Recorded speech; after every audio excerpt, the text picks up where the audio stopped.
This is Thermopylae on the coast of mainland Greece.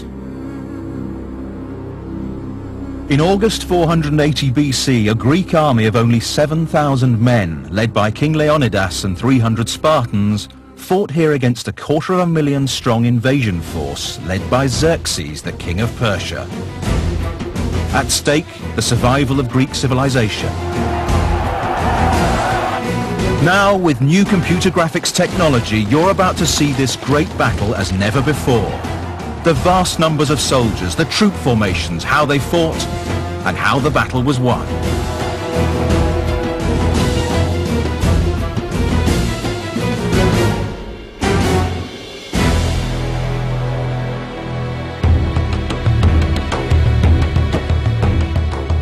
Two and a half thousand years ago, Greece was not a unified nation. It was a collection of independent city-states like Athens, Corinth, and Sparta, each with their own laws and systems of government. The Greeks lived under the shadow of the mighty Persian Empire, which stretched from present-day countries like Turkey, through northern Egypt, Israel, Iran and Iraq, to Afghanistan and northern India. 2/3 of the known world. But even this was not enough for the Persian king Xerxes. He wanted to expand into Europe. Greece was his gateway.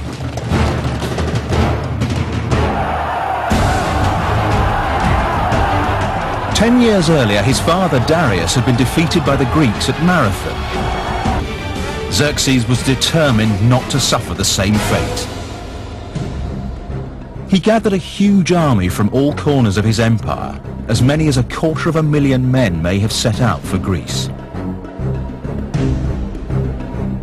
Xerxes' expeditionary force to try to conquer mainland Greece was the mother of all expeditionary forces. Nothing like this had really been attempted before in the history of ancient warfare.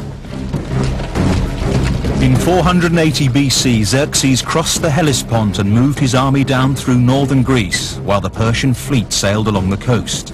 City after city fell. Xerxes was a pretty fierce sort of guy. He wouldn't stop at anything to achieve his aims. But Xerxes' goal was Athens. The Greeks had to stop him at all costs, and they had to do it here at Thermopylae.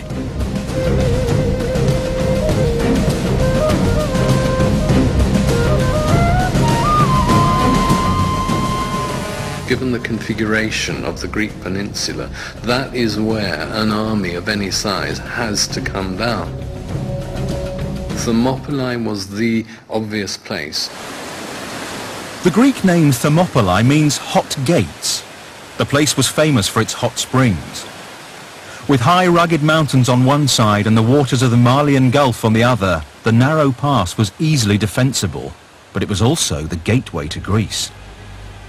But 2,000 years of sea and wind have eroded the battle site away. This is what it looked like in 480 BC.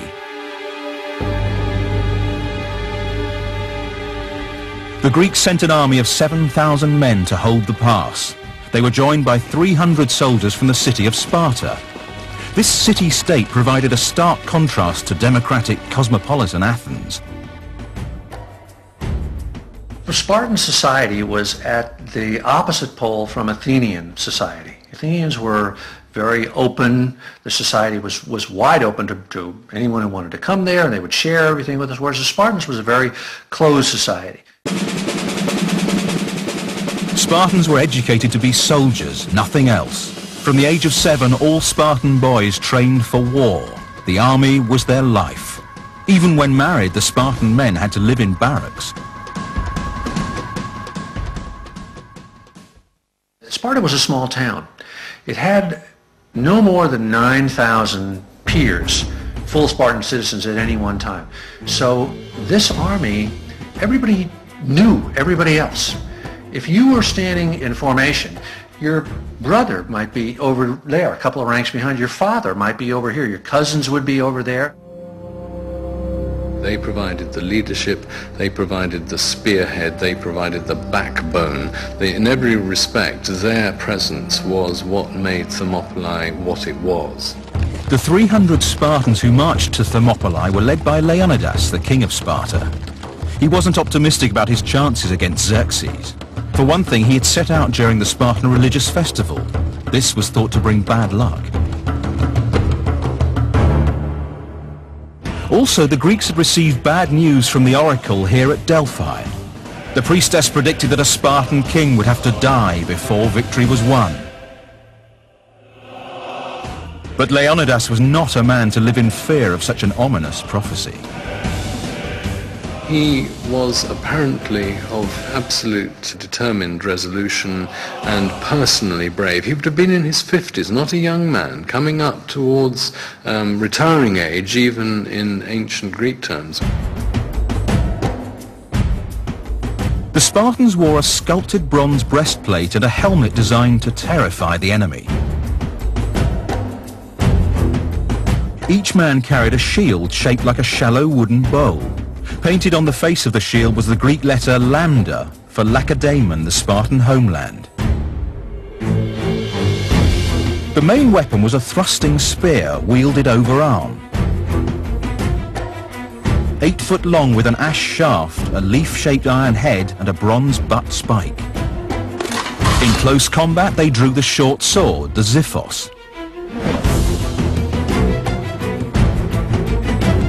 By contrast, King Xerxes' Persian army was lightly armed. These men were trained for fast-moving warfare on open plains. Xerxes relied heavily on the Medes, who were deadly archers. But pride of place went to his household troops, the 10,000 men of the Immortals. The Immortals were the cream of the Persian army. They were recruited as an elite. The term immortal was the Greek one, which they used because they believed that every time one of the 10,000 was killed, instantly in reserve there was another guy waiting just to step into his place.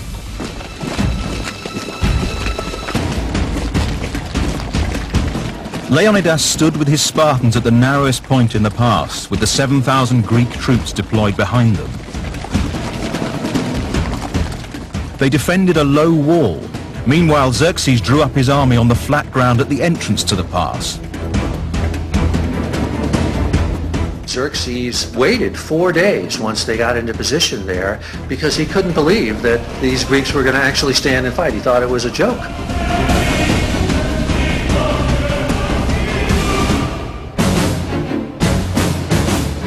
Lone scout rider got sent by the Persians up to where the Spartans were waiting before the battle. And some of the Spartans were out there doing their gymnastics. They were oiled up and they were combing their hair. And the rider it just blew his mind. He said, what were these guys doing? How could they be so blasé? And of course what they really were doing was psyching themselves up to fight to the death. On the 5th day, his patience ran out. Xerxes had a throne set up on a nearby hill. From several hundred feet above, he ordered his troops into action. From their vantage point, the Greeks could only see a few thousand.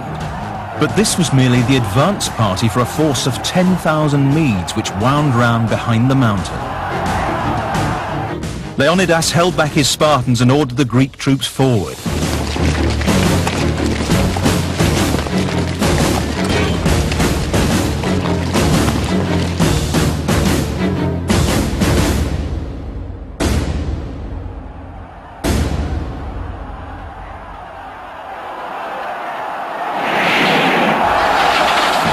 The Battle of Thermopylae had begun. It would not be the walkover that Xerxes imagined.